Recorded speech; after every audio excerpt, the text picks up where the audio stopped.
నమస్కారం. ఈ తెలుగు న్యూస్ కి స్వాగతం. హెడ్లైన్ చూద్దాం.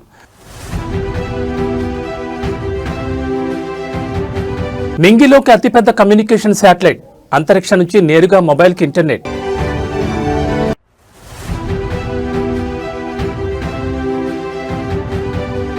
భారత్ అంతరిక్ష చరిత్రలో సరికొత్త రికార్డ్, ఇస్రో చైర్మన్ వి నారాయణన్ కీలక ప్రకటన.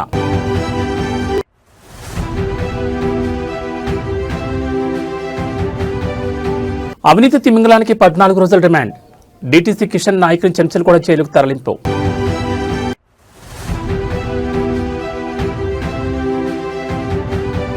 ఏపీ ప్రభుత్వం కీలక నిర్ణయం, ఈ నెలాఖరు నుంచి సమగ్ర కుటుంబ సర్వే.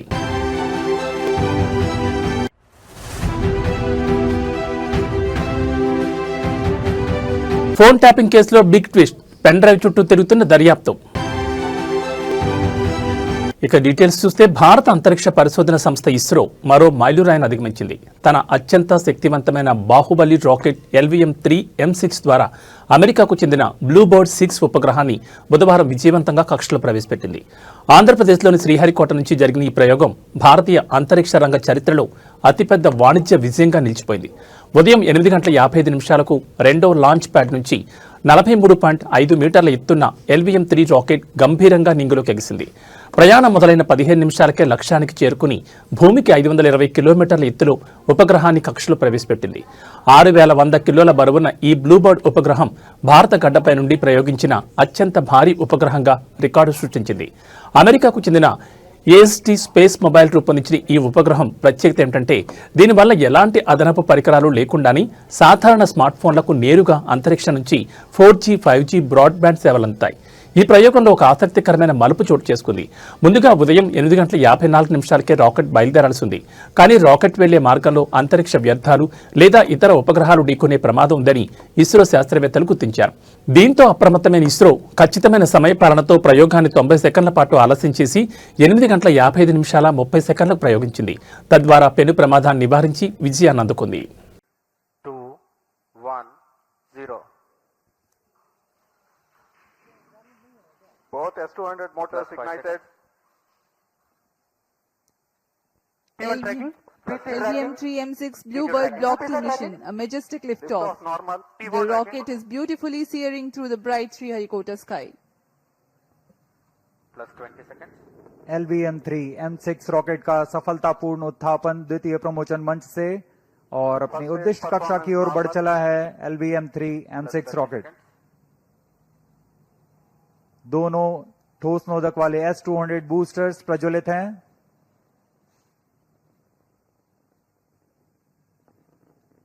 प्रथम चरण का कार्यकाल लगभग 126 सेकंड का होगा और इस दौरान यह लगभग 6000 किलो न्यूटन प्रणुद उत्पन्न कर रहे हैं.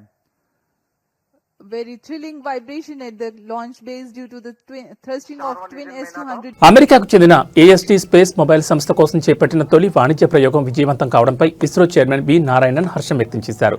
శ్రీహరికోట నుండి జరిగిన 104వ ప్రయోగం ఇదని LVM-3 రాకెట్ ద్వారా 9వసారి వరుస విజయాన్ని అందుకున్నామని ఆయన తెలిపారు. ఈ రాకెట్ ఇప్పటి వరకు ఒక్క విఫలం కూడా లేకుండా 100% విశ్వసనీయతను నిరూపించుకుందని, కేవలం 52 రోజుల స్వల్ప వ్యవధిలోనే LVM-3ని రెండోసారి ప్రయోగించి ఇస్రో తన కార్యదక్షతను చాటుకుందని ఆయన పేర్కొన్నారు.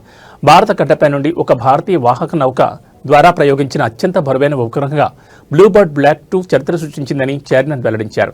సుమారు 6100 కిలోల బరువున్న ఈ భారీ ఉపగ్రహాన్ని అత్యంత ఖచ్చితత్వంతో నిర్దేశిత కక్షలోకి ప్రవేశపెట్టినట్లు ఆయన ధృవీకరించారు. ఇది LVM-3 రాకెట్ ద్వారా చేపట్టిన 3వ పూర్తిస్థాయి వాణిజ్య మిషన్ అని, అంతర్జాతీయ వాణిజ్య మార్కెట్లో ఇస్రో తన పట్టును మరింత బలోపేతం చేసుకుందని ప్రయోగం విజయవంతం తర్వాత ఇస్రో చైర్మన్ వి నారాయణన్ వివరించారు. Under the visionary leadership of Honorable Prime Minister of India, Sri Narendra Modi ji, the next year is promising, going to be more exciting, and we have got lot of responsibility to accomplish lot of important missions. The major missions are the uncrewed Gaganyaan missions we have to accomplish, and we are getting towards that. And ISRO's launch vehicle realized by industrial consortium is ready, and we are getting ready for that launches.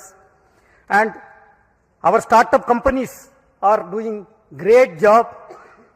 One of the orbital launch mission. Telangana రాజకీయాలను షేక్ చేస్తున్న phone tapping case దర్యాప్తు ప్రస్తుతం ఓ pen drive చుట్టూ తిరుగుతున్నట్టు తెలుస్తోంది. ఈ కేసులో ఇప్పటికే మాజీ సీఎం కేసీఆర్, మాజీ మంత్రి హరీష్ రావులకు సిట్ నోటీసులు ఇవ్వబోతోందని ప్రచారం జరుగుతున్న వేళ ఇప్పుడు ఈ కేసు ప్రూవ్ చేయడానికి ఈ పెన్ డ్రైవ్ సాలిడ్ ఎవిడెన్స్ అని సిట్ భావిస్తున్నట్లు ప్రచారం జరుగుతుండడం ఉత్కంఠ రేపుతోంది. ఎస్ఐబి చీఫ్గా ఉన్న సమయంలో ప్రభాకర్ రావు ఆ పెన్ డ్రైవ్లో కీలక సమాచారం నిక్షిప్తం చేశారని, ఈ పెన్ డ్రైవ్లో వందల నెంబర్లు, రాజకీయ నాయకులు, జర్నలిస్టులు, హైకోర్టు జడ్జిలు, వ్యాపారవేత్తల ప్రొఫైల్స్ ఈ పెన్ డ్రైవ్లో ఉన్నట్లు గుర్తించినట్లు సమాచారం. ఈ సమాచారం ఆధారంగా ప్రభాకర్ రావును ప్రశ్నిస్తున్నట్టు తెలుస్తోంది. ఎల్లుండి వరకు ప్రభాకర్ రావును సిట్ విచారించనున్న నేపథ్యంలో ఈ పెన్ డ్రైవ్కు సంబంధించి మరింత లోతుగా ప్రశ్నించబోతున్నట్లు తెలుస్తోంది. మరోవైపు కీలక మలుపు తిరుగుతున్న ఫోన్ ట్యాపింగ్ కేసులో కేసీఆర్, హరీష్ రావుకు ఉచ్చు బిగిస్తోందా అనే సందేహాలు వ్యక్తమవుతున్నాయి. ప్రభాకర్ రావుతో పాటు ఇద్దరు మాజీ సీఎస్లు, మాజీ ఎస్ఐబి చీఫ్ను సిట్ విచారించిన నేపథ్యంలో ఎవరి ప్రయోజనాల కోసం ఫోన్ ట్యాపింగ్ పాల్పడ్డారనే విషయంపై దర్యాప్తు అధికారులు కూపీలాగుతున్నారు.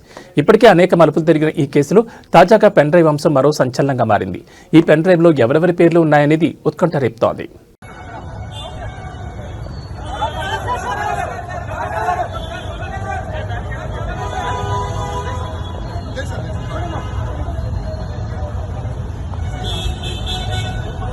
గత ప్రభుత్వం నిర్లక్ష్యం చేసిన సాగునీటి ప్రాజెక్టులను యుద్ధ ప్రాతిపదికన పూర్తి చేయడమే తమ ప్రభుత్వ లక్ష్యమని రాష్ట్ర నీటిపారుదల శాఖ మంత్రి ఎన్ ఉత్తమకుమార్ రెడ్డి స్పష్టం చేశారు. ఉమ్మడి నల్గొండ జిల్లాలోని పెండింగ్ ప్రాజెక్టుల పురోగతిపై ఆయన కీలక వ్యాఖ్యలు చేశారు.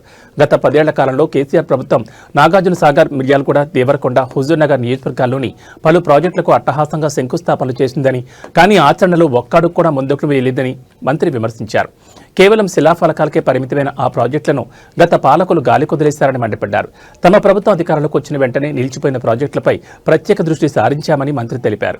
కేసీఆర్ శంకుస్థాపన చేసినప్పటికీ ప్రారంభానికి నోచుకోని పనులను ఇప్పుడు వేగవంతం చేస్తున్నామని పేర్కొన్నారు. రాబోయే 3 ఏళ్ల కాలంలో ఉమ్మడి నల్గొండ జిల్లాలో పెండింగ్లో ఉన్న అన్ని సాగునీటి ప్రాజెక్టులను పూర్తి చేసి రైతులకు నీరందిస్తామని ధీమా వ్యక్తం చేశారు. ఈ పెద్ద మనిషి లాస్ట్ 1 year లో నాగార్జున సాగర్, మిర్యాలగూడ, దేవరకొండ, హుజూర్ నగర్ లో వచ్చి అట్టహాసంగా లిఫ్టిగేషన్ స్కీమ్స్ కొన్ని శంకుస్థాపన చేసిండు. నాకు స్పష్టంగా గుర్తుంది. చేసి 1.5 years లో పూర్తి చేస్తున్నాడు లిఫ్టిగేషన్ స్కీమ్స్ అన్ని. మేము అధికారంలో వచ్చే వరకు పనులు మొదలు కాలే. నేను వచ్చిన తర్వాత, మరి మా కాంగ్రెస్ ప్రభుత్వం వచ్చిన తర్వాత, మరి మేము ఆయన శంకుస్థాపన చేసిన ఉమ్మడి నల్గొండ జిల్లా లిఫ్టిగేషన్ స్కీమ్స్ అన్ని ఏ ప్రాబ్లమ్స్ ఉన్నా అధిగమించి, ఫారెస్ట్ ఇష్యూస్ ఉన్నా, ల్యాండ్ ఎక్విజిషన్స్ ఉన్నా అన్ని అధిగమించి అప్రోప్రియేట్ ఫండ్స్ రిలీజ్ చేసి మరి ఈ పనులు ఇప్పుడు వేగవంతంగా చేస్తున్నాం. తప్పనిసరిగా ఈ టర్మ్ లో పూర్తి చేస్తాం. హరీష్ రావు గారు ఆయన ఇరిగేషన్ మినిస్టర్ ఉండే, ఫైనాన్స్ మినిస్టర్ ఉండే. 7,000 కోట్లు ఎటుపోయినాయి, వీళ్ళు మంత్రులు పంచుకున్నారా అంటున్నారు. ఆయన ఇంత నిస్సిగ్గుగా ఎవరైనా మాట్లాడదు అంటే మరి మీకు అలవాటు ఉందేమో అది. ఈ బడ్జెట్ రిలీజ్ అయితే జేబులు నింపుకోవడానికి మీరు ఏ స్థాయి నుంచి ఏ స్థాయికి వచ్చిందో గానీ 7,000 కోట్లకి ప్రతి పైసాకి లెక్క చెప్తామని చెప్పి నేను మనం చేస్తున్నా. ఇంకేదో కమిషన్ అంటాడు. మరి నీ అలవాట్లు అందరికి ఉంటే అనుకోవద్దు హరీష్ రావు గారు. ఇది మేము చాలా సిన్సియర్ గా, కమిటెడ్ గా తెలంగాణ రాష్ట్రానికి మేలు చేయాలనే విధంగా ముందుకు పోతున్నాం. తప్పనిసరిగా ఈ 5 ఏళ్ల కాలంలో మేము మళ్ళీ తిరిగి ఎన్నికలకు పోయే సమయం వరకు తెలంగాణలో చరిత్రలో నిలబడిపోయే విధంగా ఇరిగేషన్ శాఖ నిర్వహిస్తాం. మరి ఇరిగేషన్ ప్రాజెక్టు పూర్తి చేస్తాం. 10 ఏళ్ల పాటు వాళ్ళు ఒక ప్రమోషన్ ఇరిగేషన్ డిపార్ట్మెంట్ లో, ఇంత డిపార్ట్మెంట్ లో మేము వచ్చి మొత్తం ఇష్యూ క్లీనప్ చేసినాం. No promotion, no transfers, no recruitment for 10 years. మేము వచ్చి 800 ఇంజనీర్లు రిక్రూట్ చేసినాం. 1800 లస్కర్స్ ని అవుట్ సోర్సింగ్ తీసుకున్నాం. ఏ విధంగా ఇరిగేషన్ డిపార్ట్మెంట్ యొక్క ఇన్ఫ్రాస్ట్రక్చర్ స్ట్రెంథెన్ చేయాలని కూడా మరి ముఖ్యమంత్రి గారు, ఉప ముఖ్యమంత్రి గారి సహకారంతో ముందుకు పోయినాం. తప్పనిసరిగా ఈ టర్మ్ అయిపోయే లోపల ఇరిగేషన్ ప్రాజెక్ట్స్ పూర్తి చేస్తాం. మరి తెలంగాణ చరిత్రలో నిలబడిపోయే విధంగా మా హయాంలో ఇరిగేషన్ ప్రాజెక్టులు ఉంటాయని చెప్పి నేను మనం చేస్తున్నాను.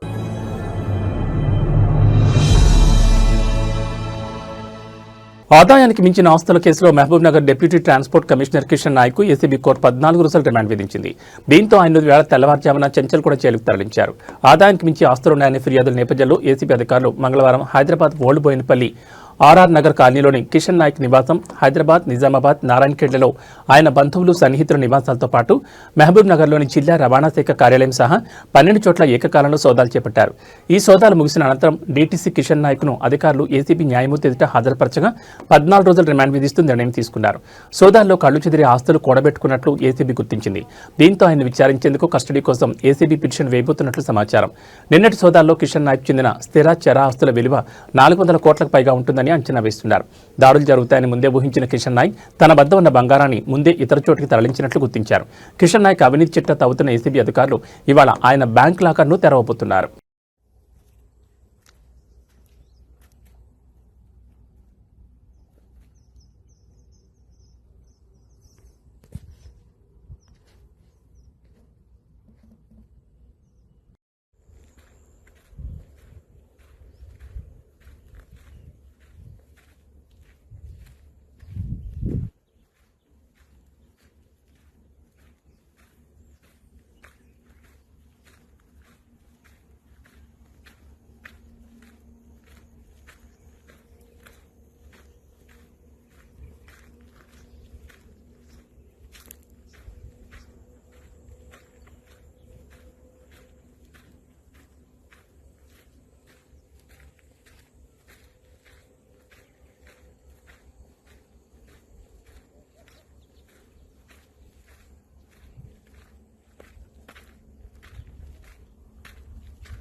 మామూలుగా ఫంక్షన్లలో కుర్చీలతో కొట్లాడుకోవడం చూస్తుంటాం. రాజకీయాల్లో కూడా కుర్చీల కోసం కొట్లాటే కాకుండా కుర్చీలతో కొట్లాడుకోవడం కూడా ఉంటుంది.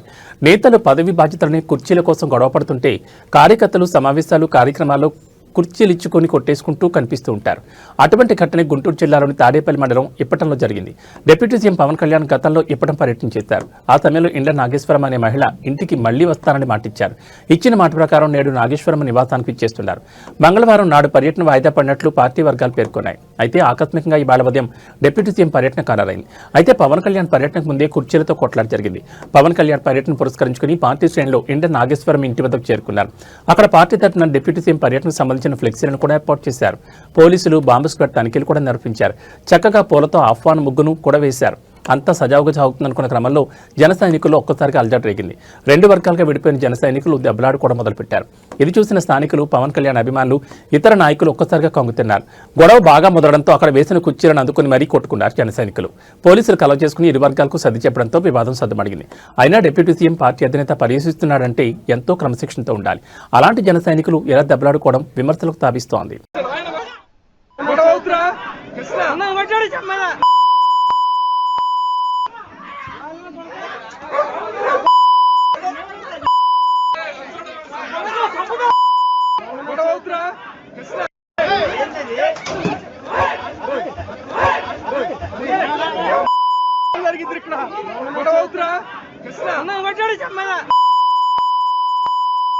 గతంలో ఇచ్చిన మాట మేరకు రాష్ట్ర డిప్యూటీ సీఎం జనసేనాని పవన్ కళ్యాణ్ గుంటూరు జిల్లాలోని తాడేపల్లి మండలంలో ఉన్న ఇప్పటంలో పర్యటించారు.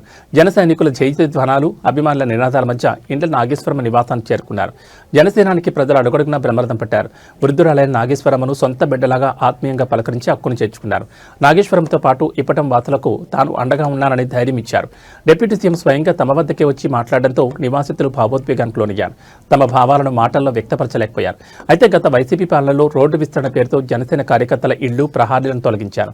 జనసేన ఆవిర్భావ సభకు భూములు ఇచ్చారనే కక్షతో వారి ఇండ్లను కూల్చేశారు. ఆ సమయంలో జనసేనాని పవన్ కళ్యాణ్ ఇప్పటంలో పర్యటించి బాధ్యతలకు ధైర్యం చెప్పారు. మళ్లీ వస్తానని ఇండ్ల నాగేశ్వరమ్మకు మాటిచ్చారు. ఇచ్చిన మాట ప్రకారం మంగళవారం ఇప్పటం చేరుకుని వారిని పలకరించారు. డిప్యూటీ సీఎం పవన్ కళ్యాణ్తో మాట్లాడుతూ, నాన్న నువ్వు 5 సార్లు సీఎం కావాలి, అది నేను చూడాలని నాగేశ్వరమ్మ కోరింది. ఆమె అభిమానంతో కోరిన కోరిక పట్ల డిప్యూటీ సీఎం చిన్న చిరునవ్వుతో సమాధానమిచ్చారు. ఆమె మాటతో అక్కడున్న జన సైనికులు ఆనందానికి లోనయ్యారు.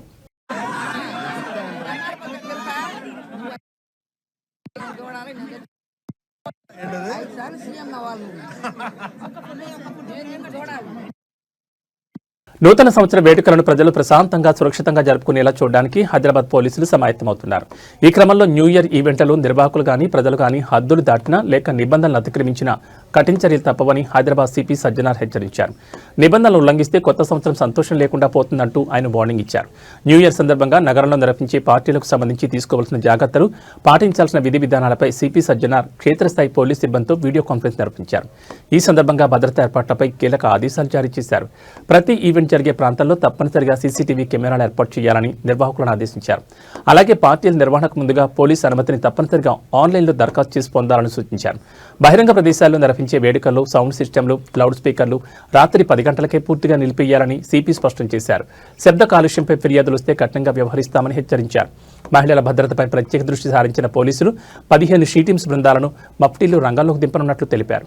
ఈ నెల 31 అర్ధరాత్రి నగరమంతటా డ్రంక్ అండ్ డ్రైవ్పై ప్రత్యేక స్పెషల్ డ్రైవ్ నిర్వహించనున్నట్లు సిపి సజ్జనార్ వెల్లడించారు. రాత్రి 9 గంటల నుంచే డ్రంక్ అండ్ డ్రైవ్ తనిఖీలు ప్రారంభమవుతాయని, అన్ని ప్రధాన రహదారులు, జంక్షన్ల వద్ద చెక్ పోస్టులు ఏర్పాటు చేస్తామని తెలిపారు. మద్యం సేవించి వాహనాలు నడిపితే ఎట్టి పరిస్థితుల్లోనూ ఉపేక్షించబోమని హెచ్చరించారు.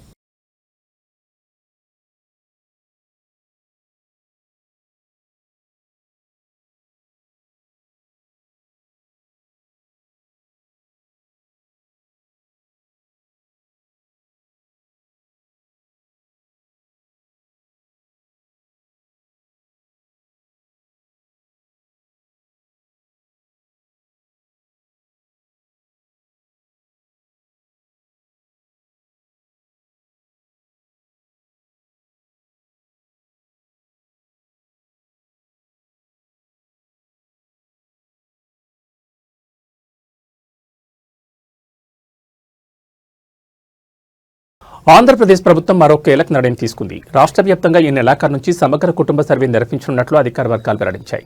ప్రతి కుటుంబానికి సంబంధించిన పూర్తి వివరాలను సేకరించి సంక్షేమ పథకాలు మరియు ప్రజా ప్రయోజన కార్యక్రమాలను మరింత సమర్థవంతంగా అమలు చేయడమే ఈ సర్వే లక్ష్యమని ప్రభుత్వం స్పష్టం చేసింది. ఈ సమగ్ర కుటుంబ సర్వేను ప్రత్యేక మొబైల్ యాప్ సహాయంతో నిర్వహించనున్నారు. ఇంటింటికి వెళ్లి కుటుంబ సభ్యుల వివరాలు, నివాస పరిస్థితులు, ఆదాయం, ఉపాధి, విద్య, ఆరోగ్య సమాచారం వంటి అంశాలను డిజిటల్ రూపంలో నమోదు చేయనున్నారు. సర్వే ద్వారా సేకరించిన డేటాను ఆధారంగా చేసుకుని అర్హులైన లబ్ధిదారులను గుర్తించి ప్రభుత్వ సంక్షేమ పథకాలను పారదర్శకంగా అందించనున్నారు. అలాగే ప్రభుత్వ విభాగాలు అమలు చేస్తున్న ప్రజాసేవల ప్రభావాన్ని అంచనా వేసేందుకు కూడా ఈ సర్వే ఉపయోగపడనుందని అధికారులు తెలిపారు. సమగ్ర కుటుంబ సర్వే పూర్తయ్యాక డేటా ధృవీకరణ ప్రక్రియ చేపట్టి భవిష్యత్తులో విధాన నిర్ణయాలకు ఈ సమాచారాన్ని కీలకంగా ఉపయోగించనున్నట్లు ప్రభుత్వం వెల్లడించింది. ఈ నిర్ణయంతో రాష్ట్రంలో సంక్షేమ పాలన మరింత బలోపేతం కానుందని విశ్లేషకులు అభిప్రాయపడుతున్నారు.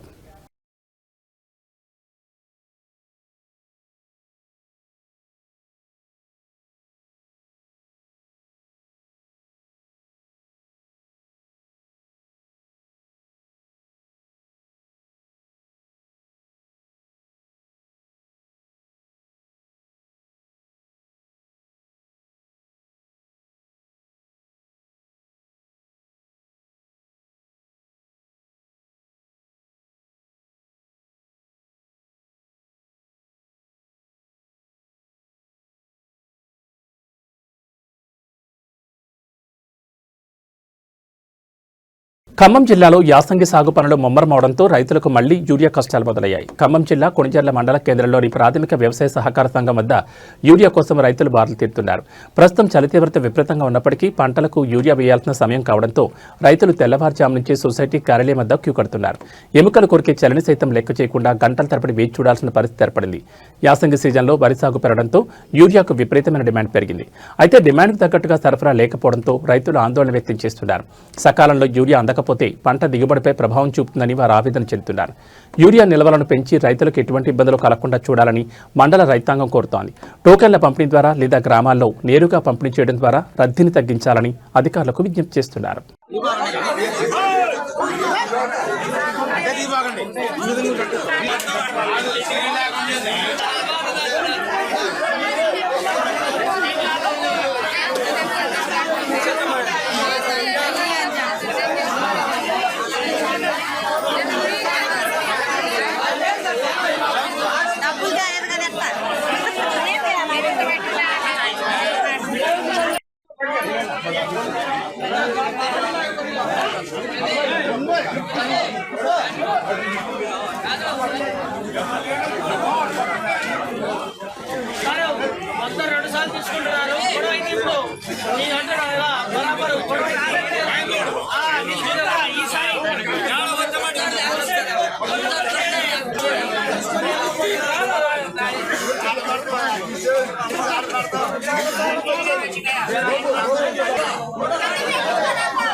చెప్పకుండా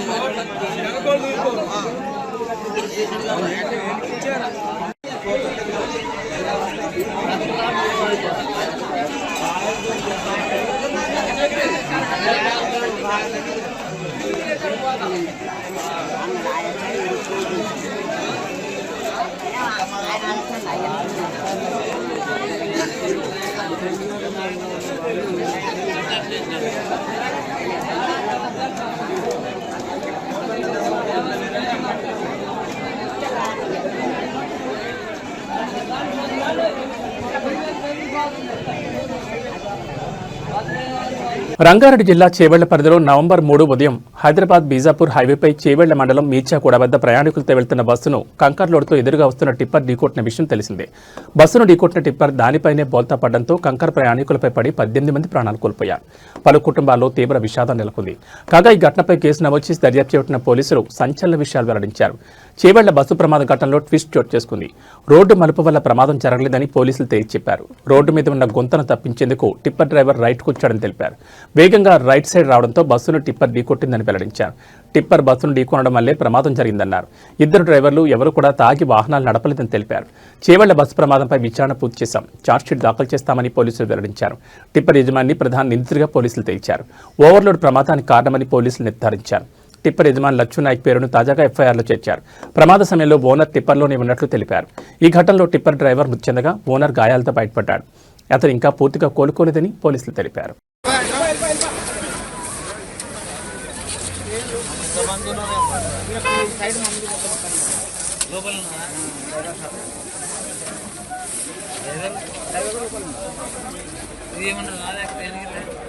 ఇవి ఈ బులెటిన్ విశేషాలు. మరో బులెటిన్లో మళ్ళీ కలుసుకుందాం. నమస్కారం.